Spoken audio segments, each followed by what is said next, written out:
देखिए, मुसलमान डरने वाली कौम ही नहीं है। मैं आपको बता दूं, मुसलमान कहते हैं, हमारे बहुत से पड़ोसी मुसलमान हैं जो एक ही कहते हैं, भैया हम अल्लाह से डरते हैं, इसके अलावा तो हमारी गर्दन पे तलवार रख दो या गोली से उड़ा दो, हम किसी के बाप के आगे सर नहीं झुकाएंगे। अतीक अहमद पे जश्न मनाने वालों को हम एक ही वक्तव्य कहना चाहते हैं कि मेरे भाई, ये आज अतीक अहमद मारा गया है, कल विकास दुबे मारा गया था, अगला नंबर आपका भी हो सकता है। आज कल को अखिलेश की सरकार आएगी तो वो इन पे भारी पड़ेगा, इनकी सरकार आएगी तो वो उस पर भारी पड़ेंगे, अपनी जगहें छोड़ते फिरेंगे। ये मैं आपको योगी जी दोबारा दिखा दूंगा कि अपना सिंहासन छोड़ने के बाद ये यूपी भी छोड़ देंगे। जो आदमी हमारे देश में आज संविधान के हिसाब से चल रहा है, या तो चलो, अगर आपको मार काट में, इनकाउंटर में स्वाद है तो शरिया कानून लागू कर दो, हम यही तो कह रहे हैं। फिर बहुत सारे मुसलमान लोग समर्थन करते हैं। फेक इनकाउंटर करके मुजरिमों को मारा जा रहा है और एक परिवार को टारगेट किया जा रहा है, एक कम्युनिटी को टारगेट किया जा रहा है। सबसे पहला सवाल ये है कि अतीक अहमद की जो है पुलिस कस्टडी में हत्या हुई है, उसको आप किस तरीके से देखते हैं कि सही हुआ या गलत हुआ है? देखिए, आज मैं एक ही बात कहना चाहता हूं कि पुलिस कस्टडी का मतलब क्या रह गया फिर जी। अगर आप कस्टडी में आके किसी को भी मार जाओगे, हवालात में ठोक जाओगे, तो आज हमारे देश के न्यायालय के अंदर आपने दिल्ली की सूरत देखी है?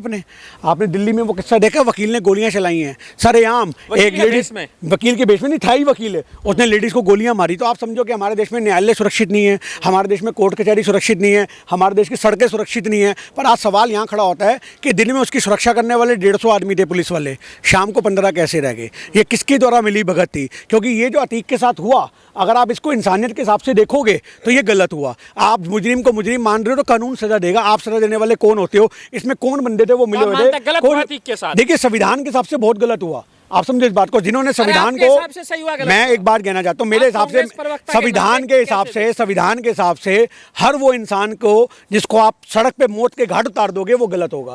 पर आज संविधान की जो बखियां उखाड़ी गई हैं, उसके लिए हम लोग कह रहे हैं, जिस देश को आज़ाद कराने के लिए, आज संविधान को बरकरार रखने के लिए हजारों क्रांतिकारियों ने अपना लहू बहा दिया, तो अगर ये मुकदमे कोर्ट कचहरियों के बाहर बंदूकों से ही होंगे तो कोर्ट कचहरियों को बंद करके लोगों को बंदूक के हाथ में थाम लेनी चाहिए। ये तेरा जश्न मना, ये मेरा गैंग, जश्न मना रहे हैं। देखिए, आज एक माफिया था, उसके ऊपर इतने सारे टैग लगे हुए थे, पर आपको ये भूलना नहीं चाहिए कि अतीक अहमद ने अपने एक इंटरव्यू में बोला कि 124 मुकदमे मेरे ऊपर एक दिन में दर्ज हुए, जिसको हाई कोर्ट ने खत्म किया, खारिज किया। तो आज एक बात बता दूं, राजनीतिक षड्यंत्रों की लड़ाई थी ये, जिसमें सत्ताधारी पार्टी विपक्ष के ऊपर भारी पड़ गई। अतीक की मौत आप एक आम जनमानस की मौत मत मानो, आप एक आम माफिया की मौत मत मानो। ये आज जो एक दो संगठन थे हमारे देश के अंदर, आप समझो इस बात को, समाजवादी पार्टी और एक भाजपा का संगठन, ये आपसी उनकी लड़ाई थी, जिसके अंदर सत्ताधारी पार्टी हमेशा विपक्ष पे भारी पड़ेगी, क्योंकि उनके पास कानून है, प्रशासन है, कोर्ट है, न्यायालय है, जज है। और आज कौन पुलिस वाले उसमें मिले हुए थे, ये जांच का विषय है। आज 17 पुलिस वालों को बर्खास्त किया गया योगी सरकार के द्वारा, आज ये जांच होनी चाहिए।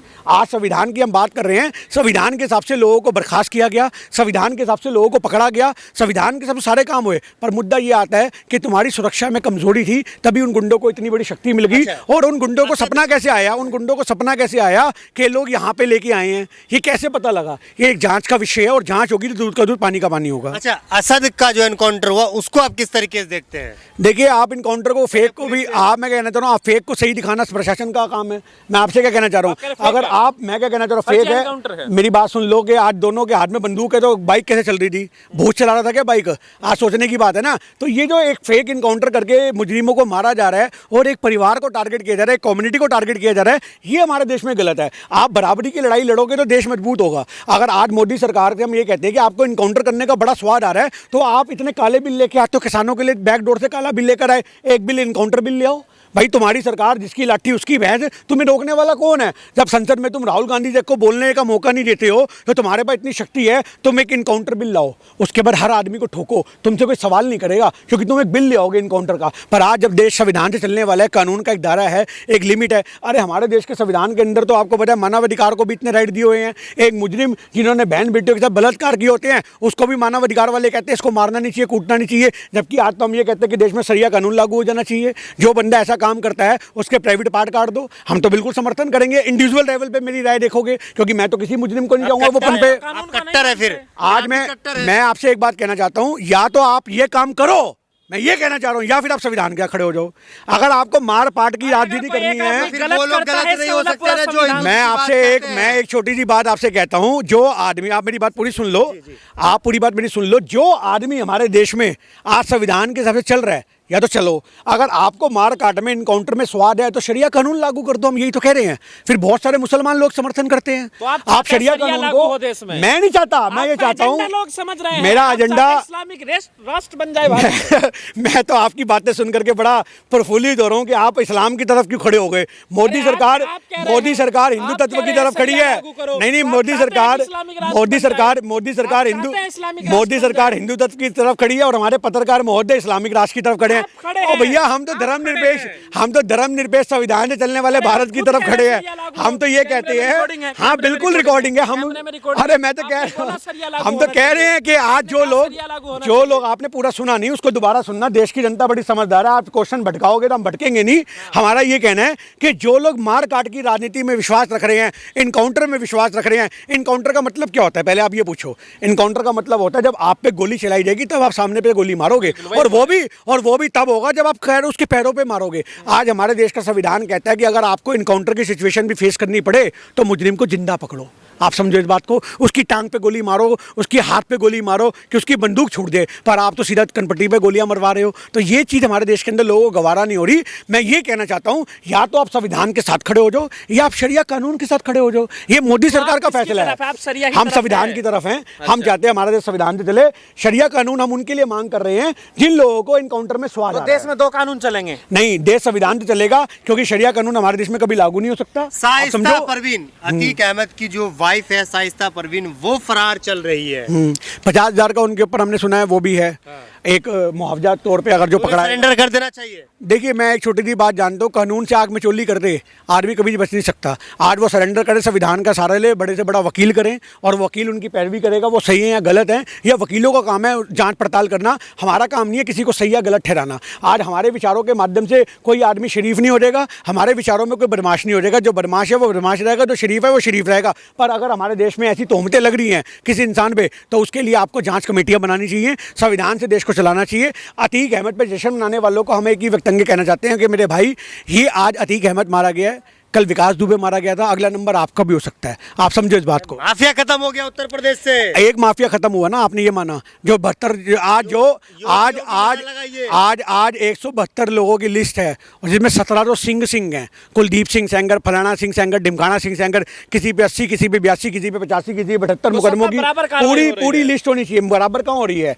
आप याद रखो, जो मुसलमान भाजपा के साथ है, हिंदू मुसलमान का, जो मुसलमान भाजपा के साथ है, जो हिंदू भाजपा के साथ है, उनका संरक्षण भाजपा का उनको मिलेगा। जो मुसलमान और जो हिंदू भाजपा के अगेंस्ट होगा उसका इनकाउंटर होगा। ये योगी की पॉलिसी है।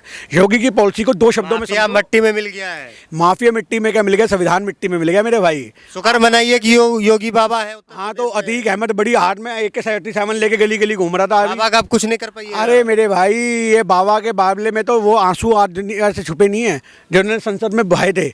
और आप सरकार बदलने दो, आप याद रखना, सत्ताधारी पार्टी हमेशा दूसरे पे भारी पड़ती है। मैं आपको फिर कह रहा हूँ, ये 2 गैंग वार जो चल रहे हैं ना, अखिलेश का और इसका, ये दोनों के आपस में टकराव है। आज कल को अखिलेश की सरकार आएगी तो वो इन पे भारी पड़ेगा, इनकी सरकार आएगी तो वो उस पर भारी पड़ेंगे, अपनी जगहें छोड़ते फिरेंगे। ये मैं आपको योगी जी दोबारा दिखा दूंगा कि अपना सिंहासन छोड़ने के बाद ये यूपी भी छोड़ देंगे। याद रखना ये बात, क्योंकि इनको पता है कि हमारे खिलाफ इतनी बड़ी कार्रवाइयाँ होंगी, यूपी में रहना भी सुरक्षित नहीं होगा। हिंदू पूरा साथ है उसके। हिंदू साथ नहीं है, सिर्फ अंधभक्त साथ है। हिंदू तो एक्चुअल मायने में भारत के संविधान के साथ है।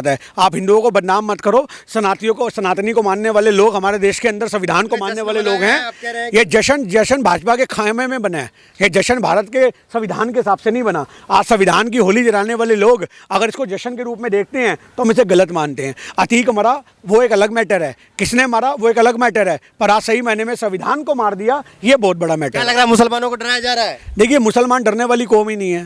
मैं आपको बता दूं, मुसलमान कहते हैं, हमारे बहुत से पड़ीसीदे मुसलमान हैं जो एक ही कहते हैं, भैया हम अल्लाह से डरते हैं, इसके अलावा तो हमारी गर्दन पे तलवार रख दो या गोली से उड़ा दो, हम किसी के बाप के आगे सर नहीं झुकाएंगे। योगी बाबा से नहीं डरेंगे? किसी से कोई डरता ही नहीं भाई, कौन डरेगा किससे? आज हमारा देश संविधान से चलता है। आप किसी को बंदूक, एक मुसलमानों का मानना आज नहीं तो कल तो हमें मौत लेनी है। ये मेरे कई मुसलमानों से बात होती है, वो कहते हैं भैया आज नहीं तो कल हमें मिट्टी में समाना है, तो हम डर के क्यों जिए? हम सर उठा के जिएंगे, सर उठा के मरेंगे। और मैं ये कहता हूँ, ये हर भारत के देश के नागरिक को करना चाहिए, सर उठा के जियो, सर उठा के मरो। तो कानून क्यों नहीं मान रही है शाइस्ता परवीन?